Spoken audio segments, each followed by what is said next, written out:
I think I just saw Uber's biggest problem, and it wasn't an autonomous Waymo or Robotaxi. What happened was I was sitting here at my house just outside of Syracuse, and I wanted to see how much it would cost or shop for a ride in Uber to the city of Syracuse. But I didn't open the app.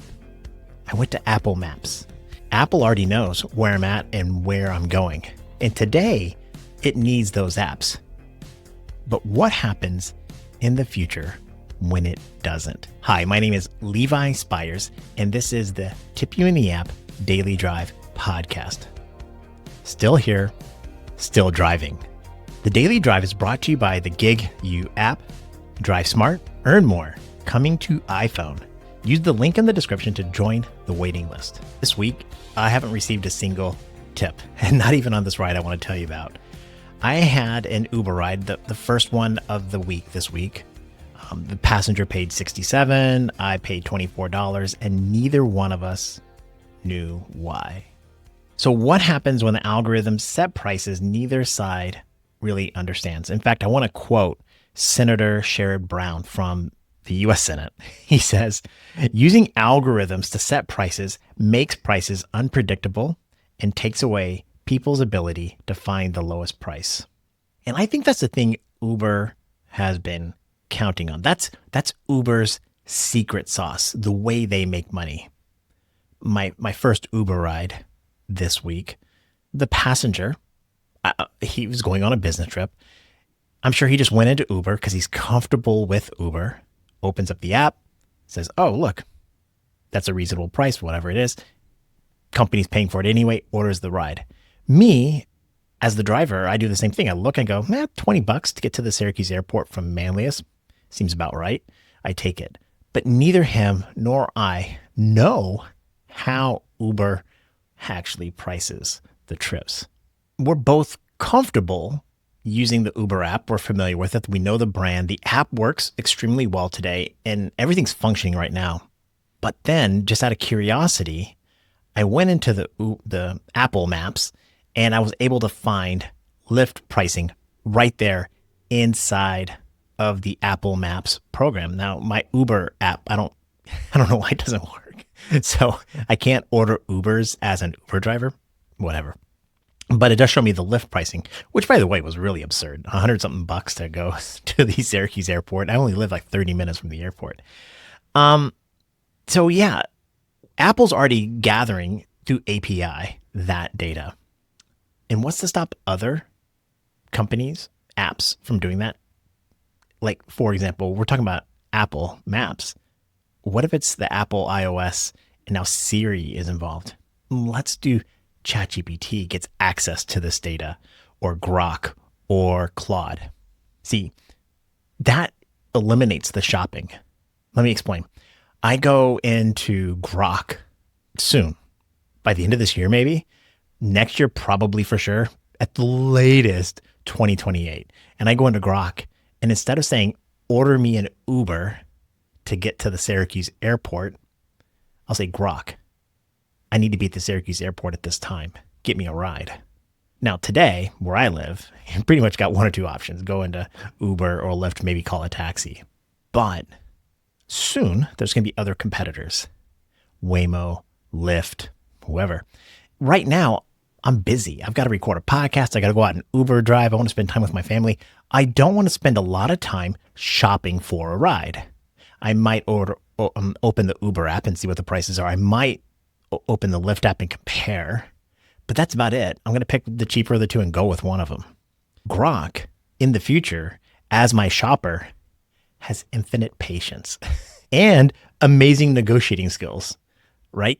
It's going to go into the app and say, Uber is $60, Lyft is $100. I'm going to look at Uber. And then it's going to start to call taxi companies and say, what is your price? What is your price? And it's going to negotiate for me. That's one half of the equation, but there's more to it. I just think it's a bigger problem than a robotaxi problem. So Dara, the CEO of Uber, said this. He says, autonomous technology has remarkable potential to make transportation safer and more affordable. And Uber just committed another $10 billion to type of things. Then we know there's a Waymo problem. So Waymo does two things and Uber only does one. Waymo actually has an app, and so does Uber, and a marketplace, but Waymo actually does the cars. So now, hypothetically, if Waymo existed in my city, my Grok search might do something like this.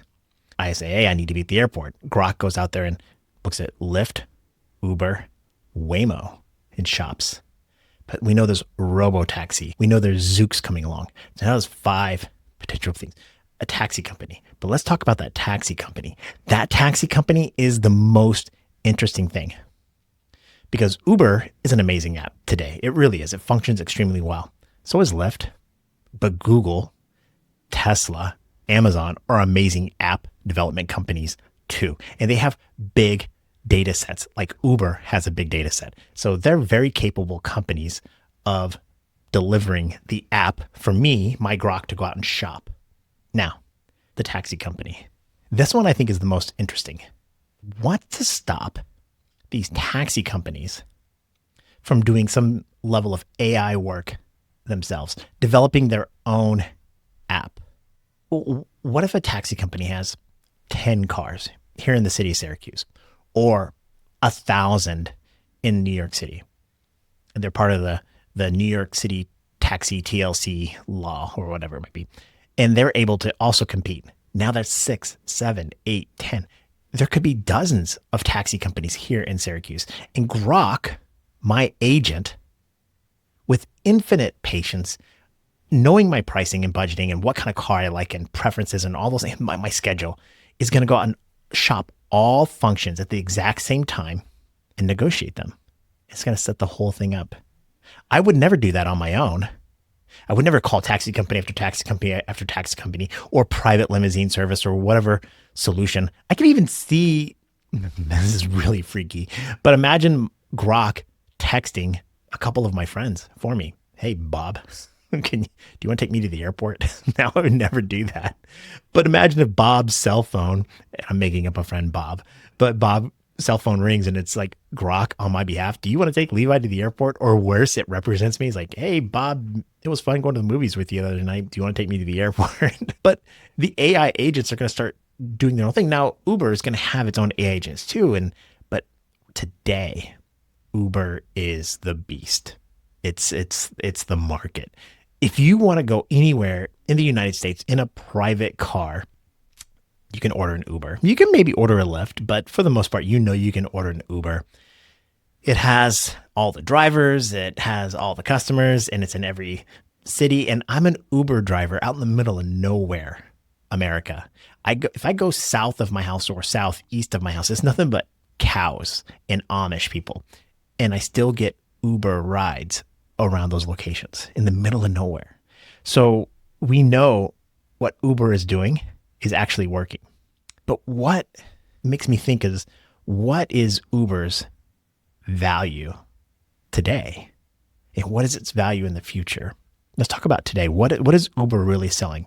Well, I think it's an amazing app and an amazing marketplace. It really is. I know as a driver that I can turn the Uber app on and for the most part, drive around my city and make a little bit of money. I used to make more, but not anymore. But that's a supply and demand thing. And Uber's got to make money as a stock. I get all that. And that's a podcast for another day.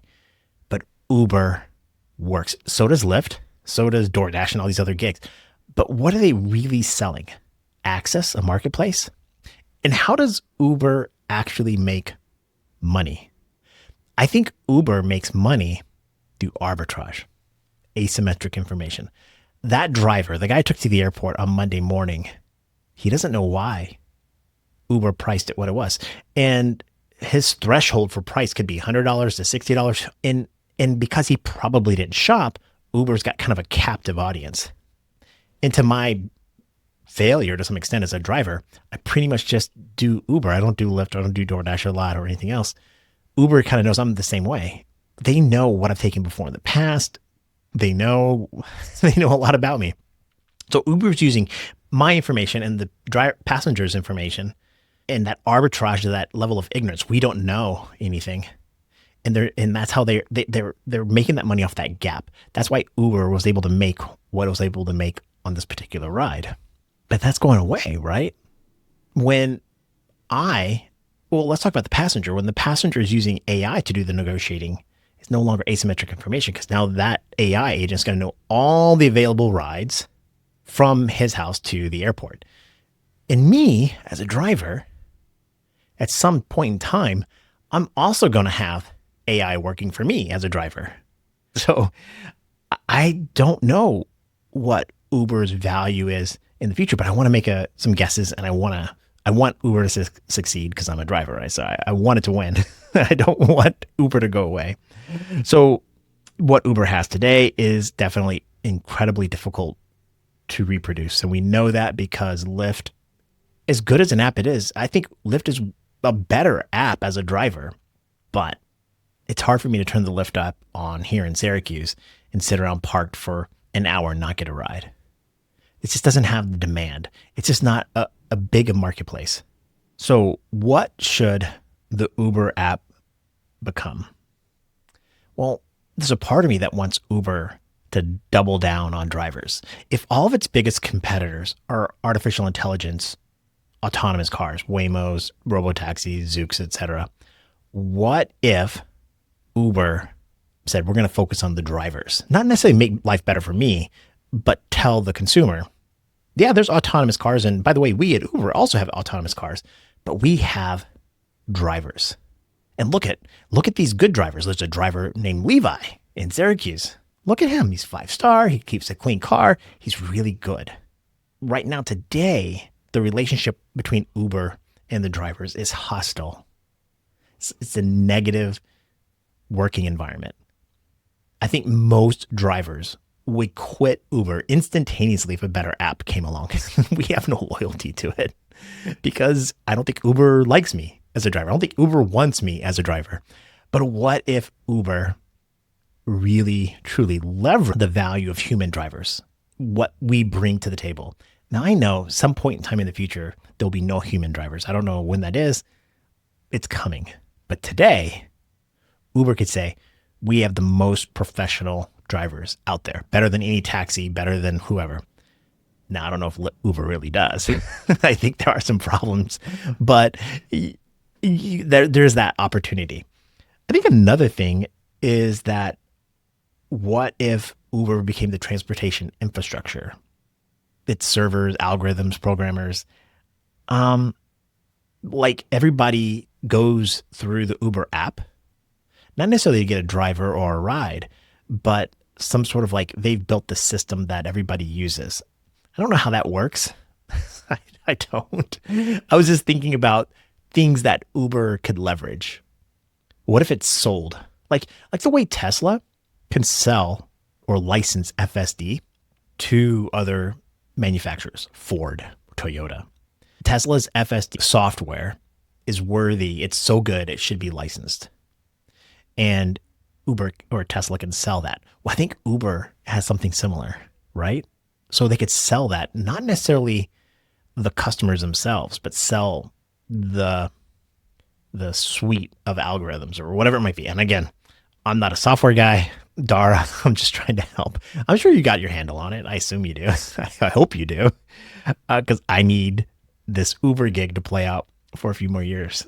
The truth is this: whatever the Uber algorithm actually did on Monday for that ride, for getting me to go pick him up and then getting him to the airport, it worked. He's satisfied with the 60 some odd dollars, and no tip, but he's satisfied with what he paid. I assume he gave me 5 stars because I have all 5-star ratings, and I was satisfied with the pay. I wish I could make more, and that's a podcast for another day, and the take rate and the commercial auto insurance. So there's some real problems there, and that's probably why he didn't tip me. He's thinking like, gosh, this driver's making, $40-$50 on this trip. When I only made 20, because everybody is confused about the take rate. But that's another podcast and another day. But ultimately, I got paid 20 something bucks to take that guy to the airport. And yeah, it worked. So maybe Uber survives, becomes the plumbing, as I said. Maybe Uber looks at drivers not with disdain. I know they probably don't think they think that way, by the way, but I know drivers don't feel the love from the Uber app. But what if Uber doubled down, tripled down, and took drivers that, like me or like you, the ones that are really trying hard to have clean cars, be safe, professional, represent their brand really well, and actually leveraged in a myriad of ways, paying us more, whatever it might be, but highlighting it, whatever it might be, and said, Waymo might be good. Waymo cars end up in the ditch or they go through, or they get stuck in roundabouts or whatever, but not our human drivers. If you need somebody to help you with the luggage, get you the lowdown on the city, whatever it might be, the things that we do as drivers, and you want to feel safe in a human-driven car, not in a autonomous car, go through Uber. But there is a future, and I think Uber has to know this, or humans don't open the Uber app. And I don't think Uber or anybody else knows where we're going. Thank you so much to the sponsors, GigU and Red Tiger. Subscribe to the upfront tip here. It's in the link in the description there, where you can get emails of more content like this in your inbox. Become a Thrive member. You can join this website or the YouTube channel if you get a chance. So $3-4 a month, and it really helps me create content like this. You can join, if you're a driver, you can join the free Facebook group. It's called Thrive over on Facebook. Again, another link in the description. And of course, if you want to talk about golf, politics, or anything else, you can connect with me on any platform. I would love to connect with you. Drivers, I want you to be safe, healthy, and happy. I want you to make as much money as possible, but I want you to enjoy the ride. My name is Levi Spires. I hope you enjoy the ride. I'm cheering for you. Be well. Bye.